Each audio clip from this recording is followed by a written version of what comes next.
اگر از بیشتر کسانی که در روی زمین هستند اطاعت کنی تو را از راه خدا گمراه می کنند، زیرا آنها تنها از گمان پیروی می نمایند و تخمین و حدس واهی می زنند. امام معصوم کی میتونه جاشو پر کنه؟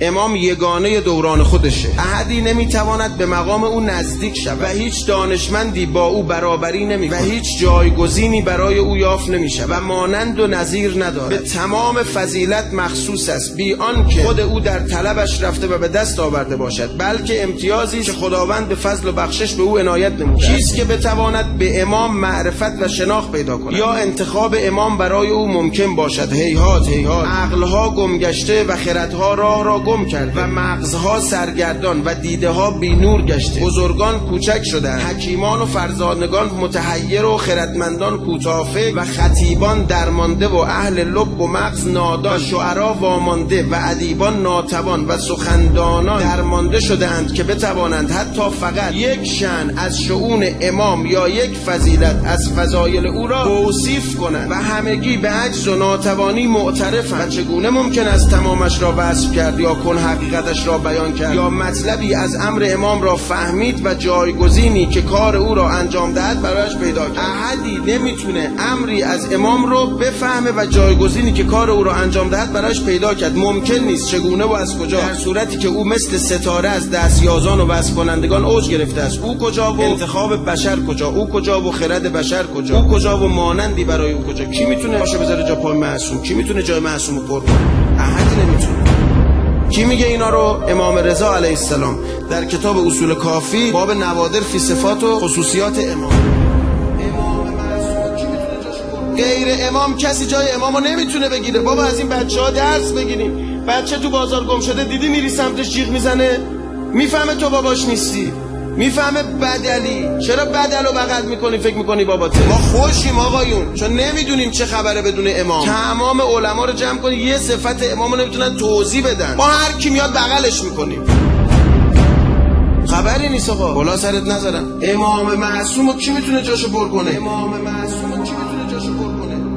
احدی نمیتونه. ما مضطریم. این که به ما میگن شما مضطر به امام زمانی یعنی چی؟ همین امروز این 7 میلیارد بشری که رو کره زمینیم هممون بشیم سلمان فارسی، هممون برسیم به مقام مالک اشتر، همه ما امروز شأن و مقاممون معرفتمون بشه مثل معرفت حبیب ابن مظاهر. امشب اگه کل بشر بشن حبیب ابن مظاهر تا صبح احدی نمیخوابه، همه تا صبح زجه میزنن یبن الحسن بیا. چون تازه سلمان بشی میفهمی چقدر به امام زمان احتیاج داری، تازه میفهمی چقدر فقیری، چقدر درمونده ای، چقدر بدون امام نمیشه راهو رفت. ما الان دلمون خوشه فکر میکنیم که دنیا رو بدن دست امثال ما دیگه دنیا درست میشه. خبرها چیه؟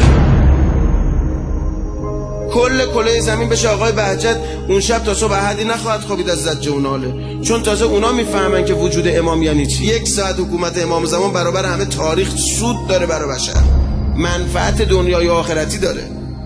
اونا که میفهمن ما چقدر بیچاره ایم، ما که درک نمیکنیم. همین، وگرنه خبری نیست. خبری نیست آقا. بلا سرت نذارم. ما یه روز خوش نباید داشته باشیم. بچه‌هایی که گم شدن اگه بدونیم چقدر خاصیت داره اینکه اختیارمون رو بدیم دست امام زمان، یه شب راحت نخواهیم خوابید، 1 ثانیه در آرامش نخواهیم بود. خبری نیست آقا.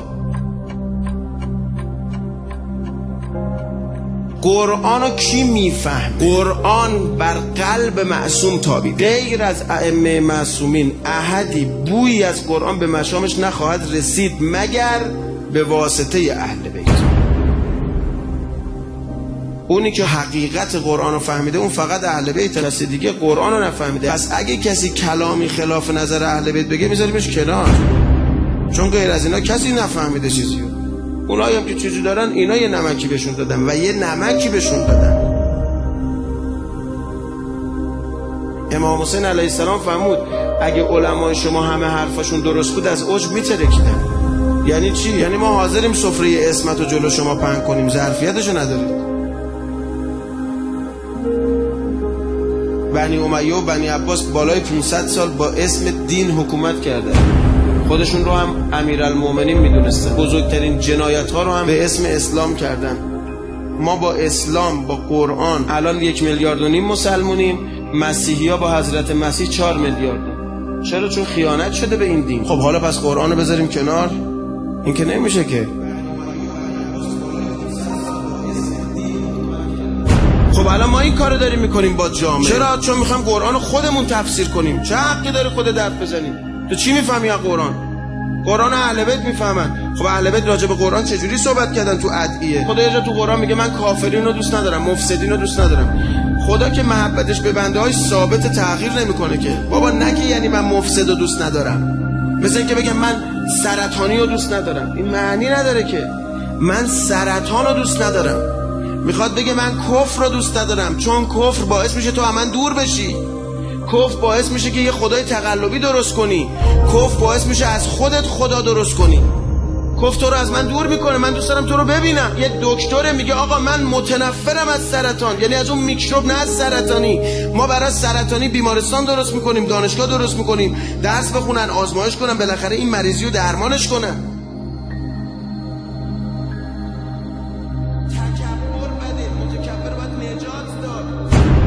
گناه مریضیه. ما از مریض متنفر نیستیم، از مریضی متنفریم. از اون میکروبه، از اون ویروسه، نه از اونی که گرفتار ویروس شده. تکبر بده. متکبر باید نجات داد، باید کمکش کرد. متکبرتر از فرعون خدا موسی رو فرستاد نجاتش بده. گفت اذهبا الی فرعون انه طغی فقولا له قولا لینا. موسی، هارون، برید سمت فرعون، نجاتش بدید، باش نرم صحبت کنید. لعله یتذکر او یخشی. شاید برگشت.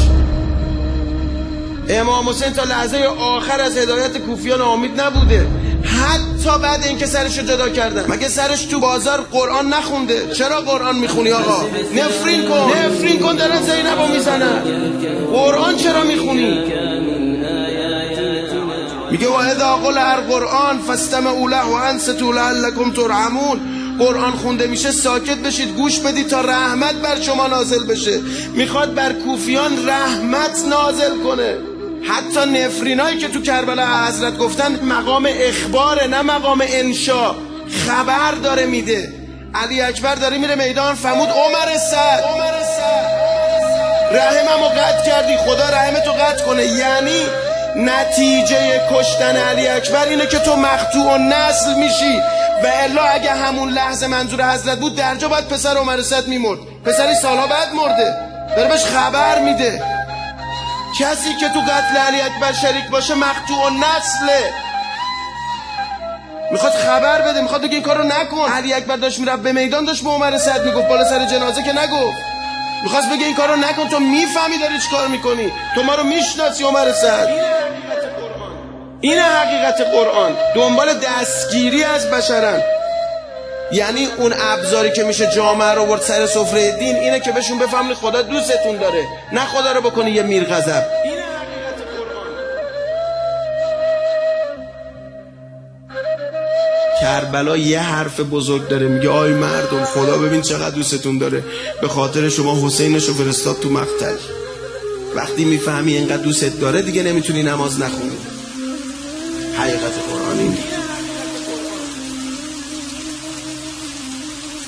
بیدار باش.